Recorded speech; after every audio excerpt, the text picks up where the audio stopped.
Depuis toujours, les humains ont essayé de représenter des concepts, des émotions et des objets à travers l'art. Ils ont essayé, à travers des techniques artistiques très diverses, de représenter ce qu'ils imaginent. Parmi les concepts qui ont toujours fasciné l'homme se trouve celui du mouvement. Dans l'imaginaire de l'être humain, tout ce qui est en mouvement est vivant. Mais la représentation du mouvement a toujours été un très grand défi. Comment représenter sur un support fixe quelque chose qui bouge ? Les artistes ont utilisé beaucoup de techniques de représentation et d'animation pour illustrer le mouvement, mais aucune n'a été aussi révolutionnaire que celle du cinéma. Aujourd'hui, les films d'animation sont devenus incontournables, que ce soit les dessins animés que l'on regardait quand on était petit, les films d'animation récompensés aux Oscars ou encore les animés japonais qui sont très populaires. Mais comment le cinéma d'animation a-t-il changé de manière aussi spectaculaire notre façon de représenter le mouvement? C'est ce qu'on va voir aujourd'hui.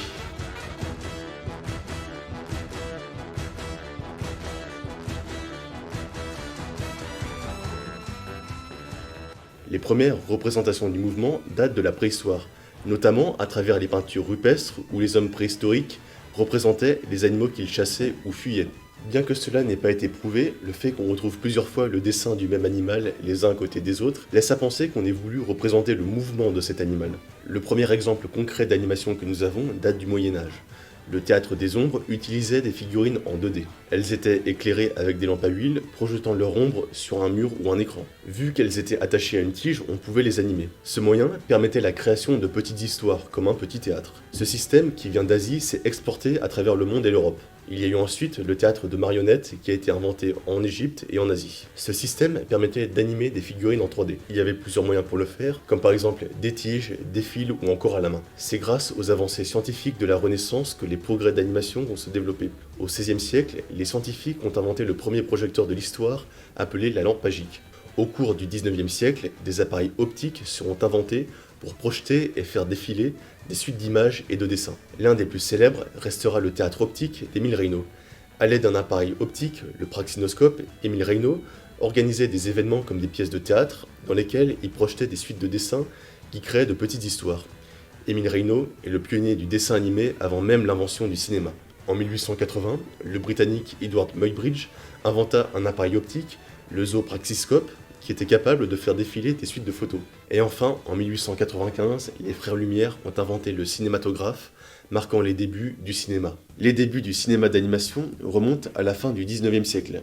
En 1896, Georges Méliès découvre par accident, à la suite d'une erreur de caméra, qu'on peut faire des films image par image. Il utilise dans un premier temps ces découvertes pour faire des films à effets spéciaux.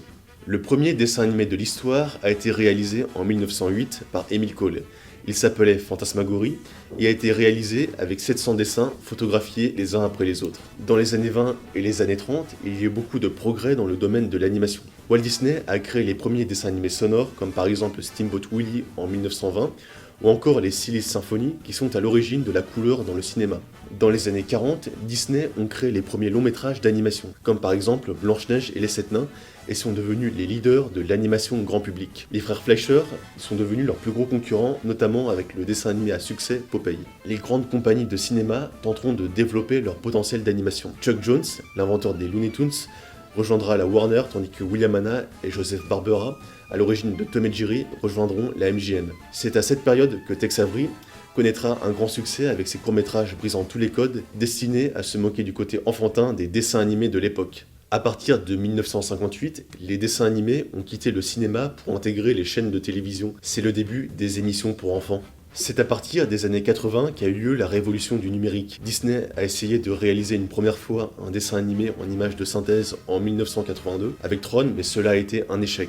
Mais avec le film Toy Story en 1995, réalisé entièrement en 3D, les techniques d'image de synthèse seront définitivement adoptées. Au même moment, les dessins animés japonais connaissent un très grand succès, notamment grâce au long métrage d'Hayao Miyazaki.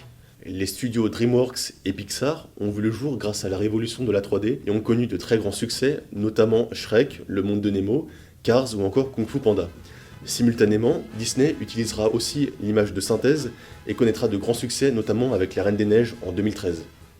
Alors, quel en est l'impact du cinéma d'animation sur la représentation du mouvement ? En soi, on ne peut pas dire que les techniques d'animation audiovisuelle soient les précurseurs de la représentation du mouvement. Comme nous l'avons vu précédemment, il y a plusieurs techniques d'animation au cours de l'histoire. Le cinéma, comme l'invention du premier projecteur ou des appareils optiques, a permis l'amélioration des techniques de reproduction du mouvement. Cependant, le cinéma d'animation a été révolutionnaire dans sa manière d'appréhender l'animation. Il a apporté une dimension narrative à la représentation du mouvement qu'il n'y avait pas avant, et on peut le voir avec les films Disney par exemple. Avant l'arrivée du cinéma, il n'était pas possible de réaliser de tels scénarios par manque de moyens. Dans les théâtres d'ombre chinoise ou de marionnettes, il n'était pas possible de créer des histoires longues et scénarisées. Et c'était pareil pour les animations des appareils optiques. La création de petites histoires demandait de gros efforts aux artistes qui faisaient les dessins. Par exemple, pour le théâtre de Reino, on projetait des animations de 500 images, l'équivalent de 20 secondes de dessin animé de nos jours. Et vu que le cinéma a permis la création d'animations narratives et scénarisées, les films d'animation, comme les films classiques, sont capables de susciter des émotions puissantes chez les personnes qui les regardent. De plus, les avancées technologiques du cinéma ont permis de rendre les procédés d'animation plus accessibles et plus réalistes. En l'espace d'un siècle, nous sommes passés de courts-métrages en 2D réalisés entièrement avec des dessins à des films d'animation réalisés entièrement en 3D. Jusqu'aux années 50, il n'était possible de voir des dessins animés que avant les films lors des séances de cinéma. En 2023, l'animation est présente sur tous les médias, les journaux télévisés, les publicités, les réseaux sociaux et même sur les sites web. C'est une grande évolution quand on sait que nos ancêtres peignaient des peintures sur les murs des grottes à la préhistoire. Les techniques d'animation se sont fortement développées au cours de l'histoire, permettant à l'homme de reproduire le concept du mouvement. Dans cette mesure, le cinéma a été une immense révolution, permettant la création de longues histoires animées. En l'espace de 1000 ans, nous sommes passés des théâtres d'ombre chinoise projetés sur les murs, à la Reine des Neiges réalisée en 3D. Et les derniers progrès scientifiques nous laissent à penser que ça ne va pas s'en arrêter là. Si jusque-là nous avons toujours été spectateurs des films d'animation, les derniers progrès de la réalité virtuelle pourrait nous laisser penser que dans un futur proche, nous pourrons peut-être vivre un film d'animation. Et voilà, c'est la fin de cette vidéo. Un grand merci à toi pour l'avoir regardé et retrouve-nous bientôt pour un prochain épisode.